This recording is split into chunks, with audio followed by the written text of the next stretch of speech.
A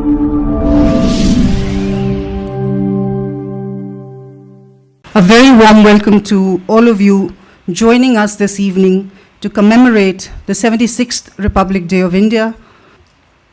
On this day in 1950, a newly independent India gave to ourselves a constitution which has illuminated our path for 75 years.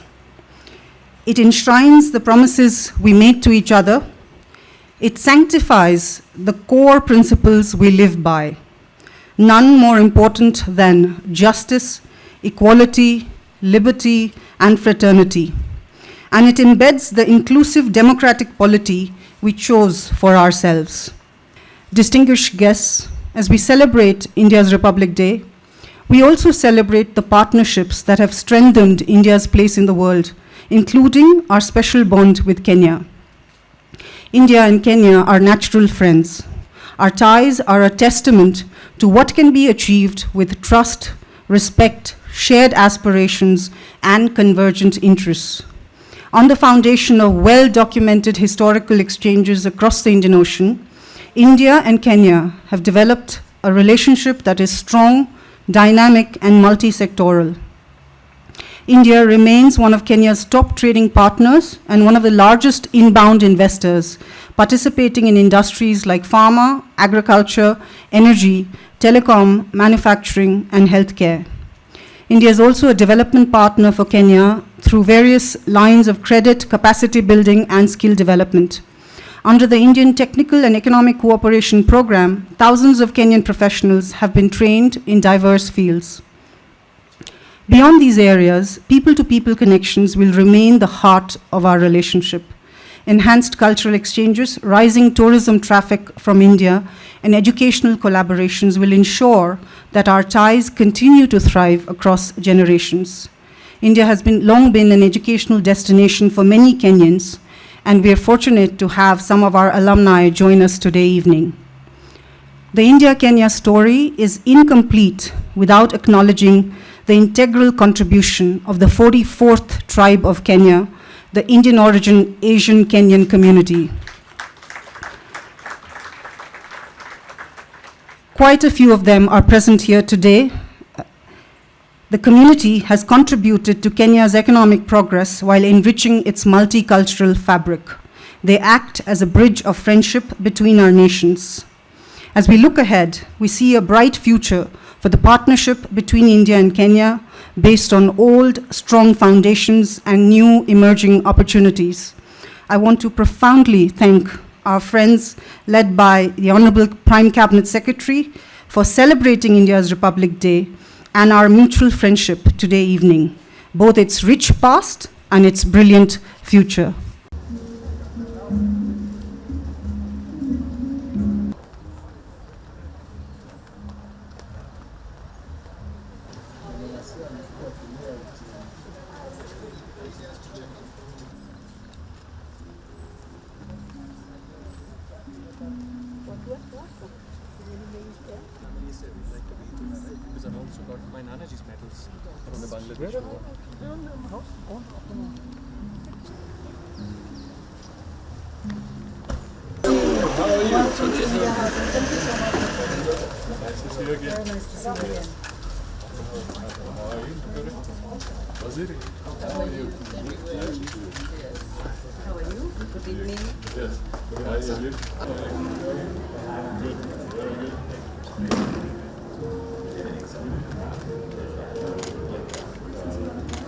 Hello. Senior. Hello, thanks. Fine. Good. Good. Yeah, I'm all right. And you?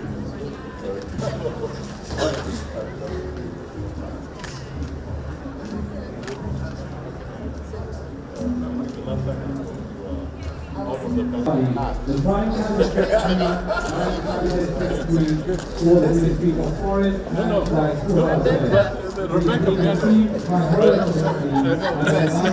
Excellency Dr. Musalia Mudavadi. So please, once again, I request you all to give a round of applause to our chief guest for the evening.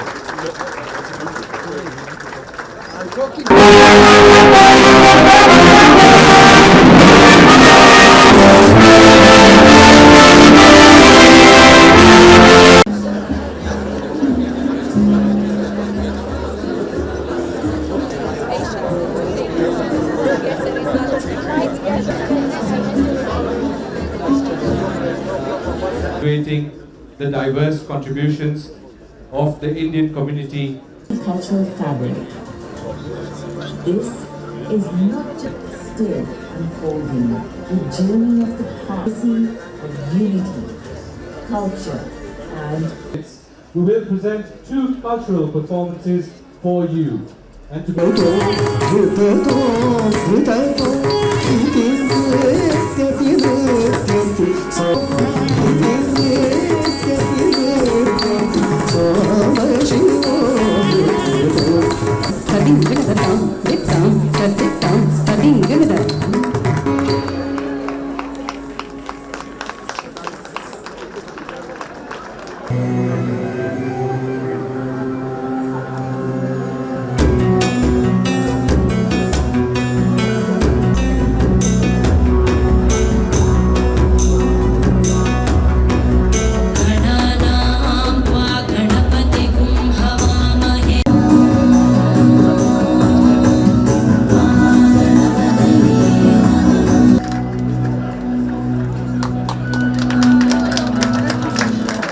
Mr. Swami. Yoga, as you all know, I am delighted to highlight one significant development in our partnership. Kenya has welcomed the Export-Import Bank of India, Exim Bank, to establish its East Africa representative office in Nairobi. This move is a testament to the confidence India has in Kenya as a regional financial hub.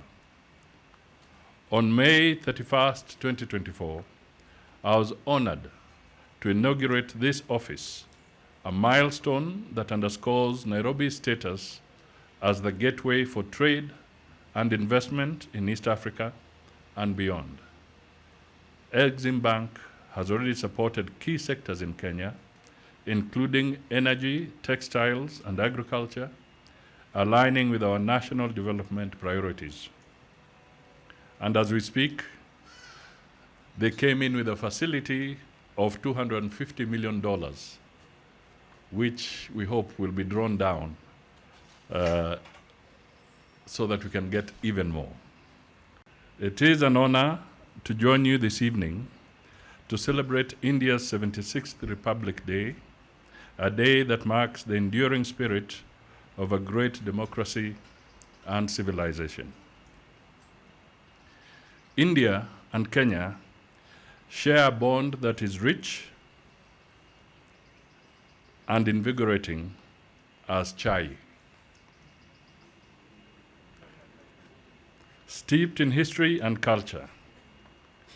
By the way, did you know that in 1498, Vasco da Gama, en route to India, first anchored in Malindi? In many ways, Kenya was the bridge that connected the world to India. Following Kenya's independence in December 1963, the government of India established a resident mission in Nairobi and a consulate in Mombasa. The Kenya government also established a resident mission in New Delhi in 1969. These missions are the foundations of the enduring friendship that Kenyans and Indians enjoy today. India is one of Kenya's leading development partners. Its public and private investments have supported our priority sectors, including health, manufacturing, education, finance, environment, security, information and communication technology, agriculture, and food security. The government of India has also stood by Kenya during times of emergencies. It provided humanitarian assistance supplies, including relief food, medical supplies, and equipment to the victims of the floods in Kenya in May last year. Today, this bridge is stronger than ever.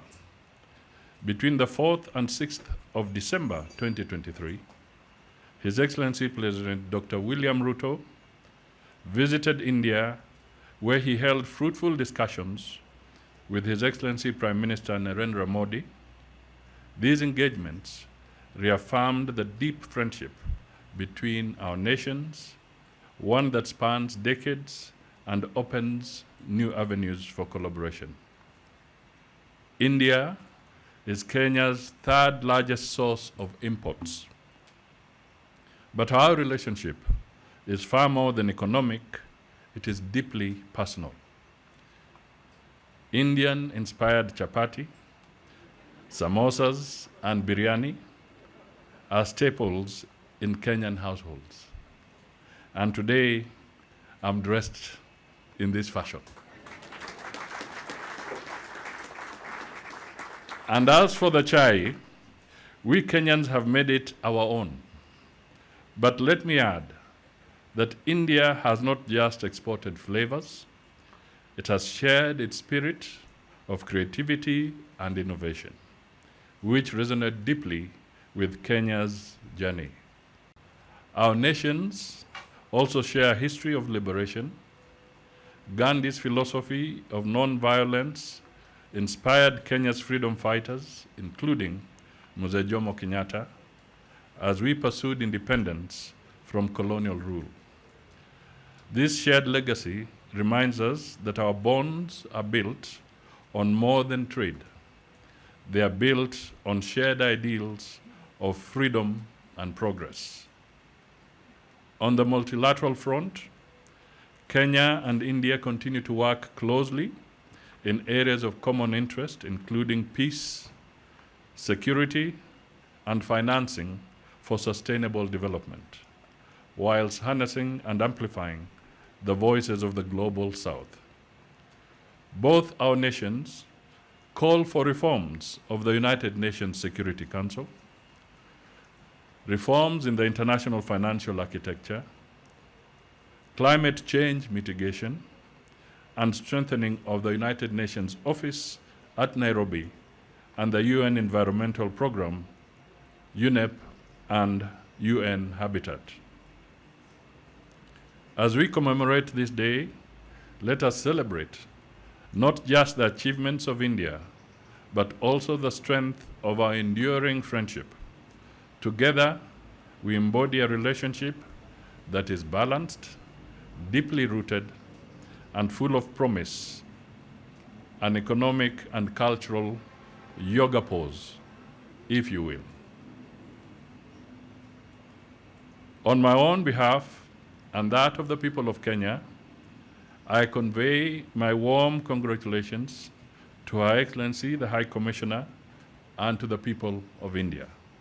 May I now invite you all to join me in a toast to the good health and long life of Her Excellency President Draupadi Murmu and His Excellency Prime Minister Narendra Modi, and to the continuous warm and cordial relations between Kenya and India. Cheers.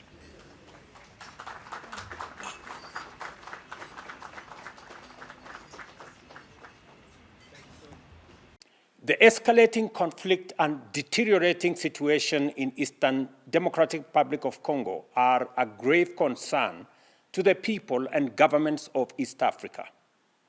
Noting the worsening humanitarian crisis exacerbated by ongoing military actions, including the closure of airspace in Goma, I call for the immediate and unconditional cessation of hostilities.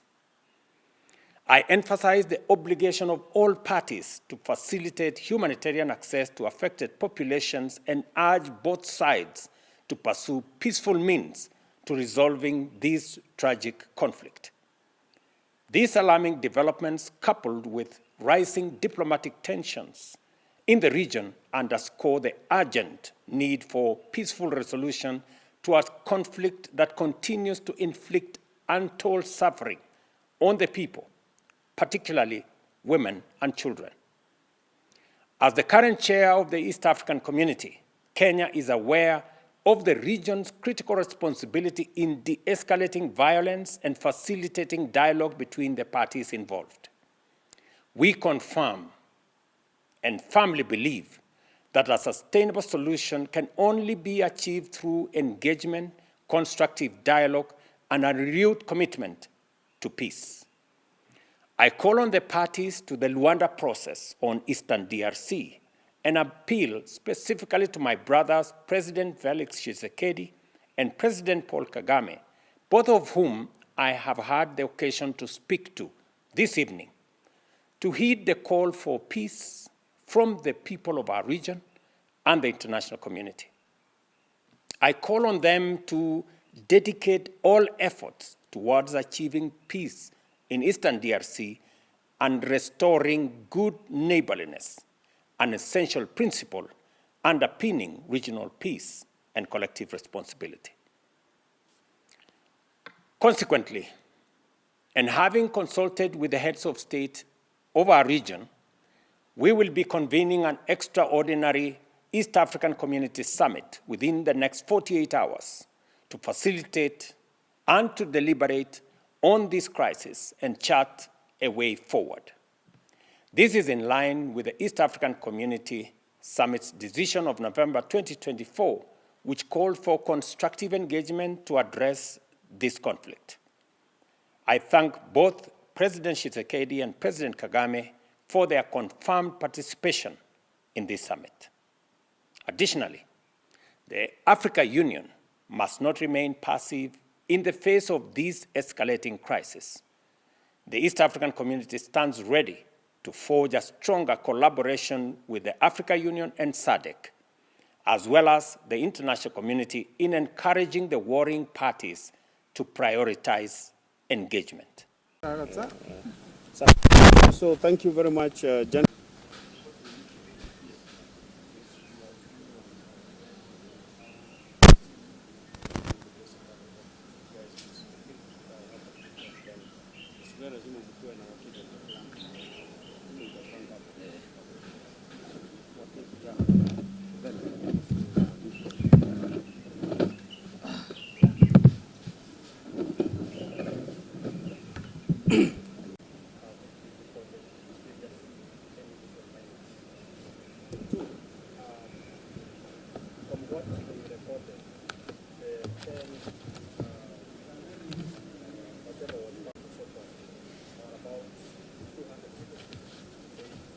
As on reform insurance. Are these people recognized by your farm? Are they recognized by the categorically people that the material that was being handled in those warehouses, warehouses that related from 3 counties to Migori and then. Anybody have to ask that perhaps have you engaged them at some point, or maybe you tried and they not really Welcome. My name is Tuku, and I'm here on behalf of our clients who are serious stakeholders of the mining sector in this country. And our clients are of the view that cures are invented. And why do we say so? We say so because you have seen what has been happening, and it's in the public domain, that the government, through the Ministry of Mining and Blue Economy, has been raiding storage facilities in the guise that they are tackling illegal miners or dealers of strategic minerals in Kenya. I want to say that our client says that the government, through the Ministry of Blue Economy and Mining, should be candid enough with Kenyans and tell them the root cause or the genesis of this issue in question. And I wish to highlight the genesis of this issue. The genesis of this issue is of a Gazette notice that was published in 3rd November 2023 by the government through the Ministry of Mining and Blue Economy. And this Gazette notice was in violation of Article 10, Article 129, and Article 232 of the Constitution of Kenya 2010. And also, it was in violation of Section 5, Section 8 of the Mining Act. And also, it was in violation of Regulation 10 of the Mining and Regulation Act 2017. And what our clients are saying is that this issue is in court and the government is aware. And what we are all our clients are saying is that the Ministry of Blue Economy and Mining should desist from raiding the storage facility on grounds that the government is aware that there are stockpiles, and they are aware that the stakeholders in the mining industry have stockpiles of the so-called strategic minerals. And what we are saying is that the government should desist from harassing our clans in the guise that they are dealing with illegal dealers, miners of the strategic minerals. And we put the government on notice that we'll be heading to court for an interpretation of the word storage and the word dealing. Thank you. I'll now say first thing, the question of illegal miners. The issue of illegal miners was a creation of the colonial government, and that thing was sustained through the Mining Act of 1940 until we came to the Mining Act of 2016. While we changed the law, the spirit of what happens in the industry did not change. Let me say this. We have people do not mine as a hobby, just for credit. People mine as an activity to sustain their livelihoods. Now, when we talk about illegal miners, we must also be very careful here about semantics. And here are the lawyers. You will call me illegal because I don't have a license. I don't know how you will treat that when it is you who has not granted me the license, despite my having applied for the license. So I would want to say this, that as industry, we do not support any illegal operations. We do not. We are asking our members, not just our members, any stakeholder, to comply with the law. But what are we talking about? Let us not use our system to stop people from earning their livelihood. I think, if you ask me, I would talk, and again this is semantics, I would talk about informal miners and licensed miners who should be formalized. Because I think it is also completely a lack of respect to call a Kenyan an illegal miner and a guy is mining in his backyard, on his farm. I think it deprives that person of any dignity. Now, the question of whether the person of interest in this specific case is our member or not, I want to say very clearly, this is not our member, but he does business with our members. So that is important to note. By the way, not everybody in mining in Kenya is a member of the Kenya Chamber of Mines. Right? People join the organization as is a choice you make. It is not a requirement anywhere.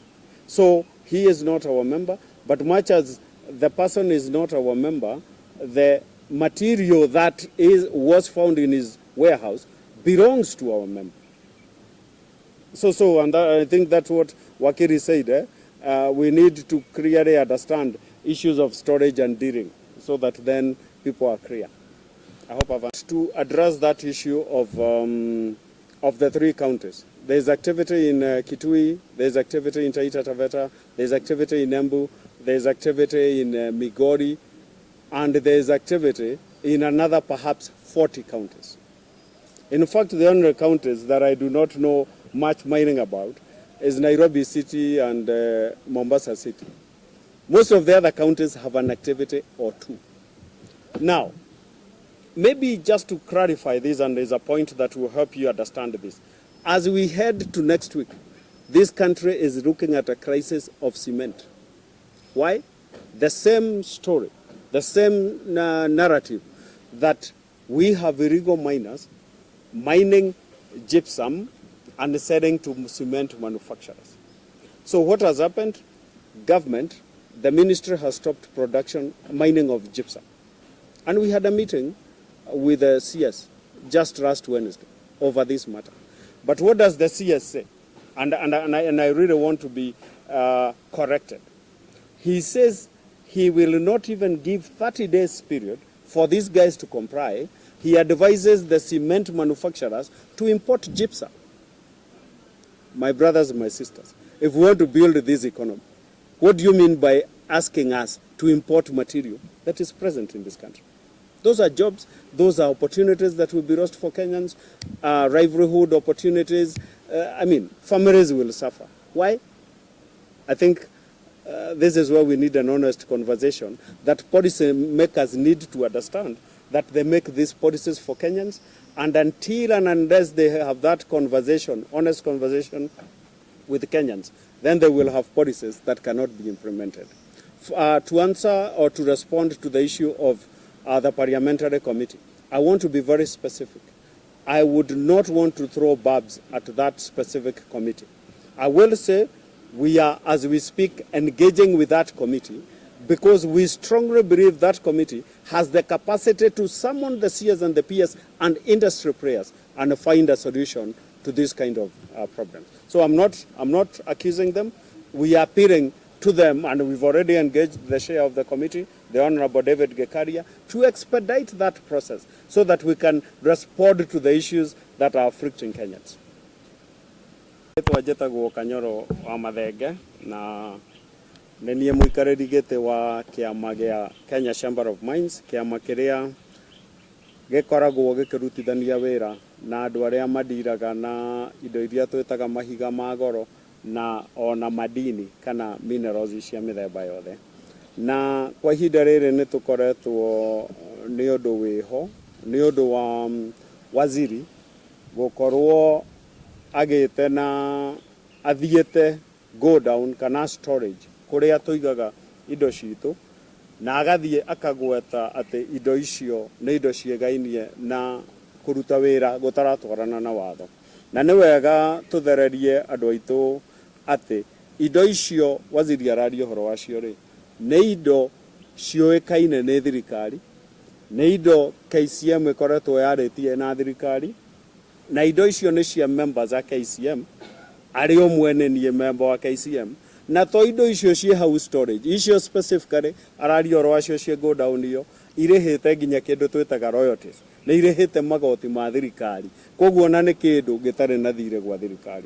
Tũgakiuga atĩrĩ thĩna ũyũ ũroima rĩrĩ andũ kana thirikari nĩ tuge tũkwĩhũra gĩthũri ĩkaga kũgĩa na kwenda gũikara thĩ na wananchi nĩgetha twaranĩrie, nĩgetha tũrore kũrĩa mathĩna marĩ na nĩgetha tũhote kũruta wĩra. Koguo kĩhumo kĩa mathĩna maya mothe rĩ nĩ andũ kwaga kwaranĩria, na nĩho tũroiga atĩrĩ tũtekwaranĩria rĩ tũranie atĩrĩ kũngĩaga gũkorwo na madini rĩ mawĩra mage kũrutwo rĩ, na rais erire andũ ũhoro wa bottom up rĩ, andũ arĩa me kũrĩa mararuta mũndũ gakonia gake, ngonia ciake ithatũ, andũ acio marĩrĩaga kĩ? Koguo tuge atĩrĩ tũkĩruta maũndũ maya kana ona thirikari ĩkĩ-insist na mawatho mangĩ ĩririkane atĩ mwananchi nĩ abatarĩte kũrĩa, mwananchi nĩ abatarĩte mbeca cia kũrĩha thukuru, mwananchi ena mbeca arendwo akarĩhe thibitarĩ, na mwananchi ena obligation o iria ciena maũndũ marĩa mangĩ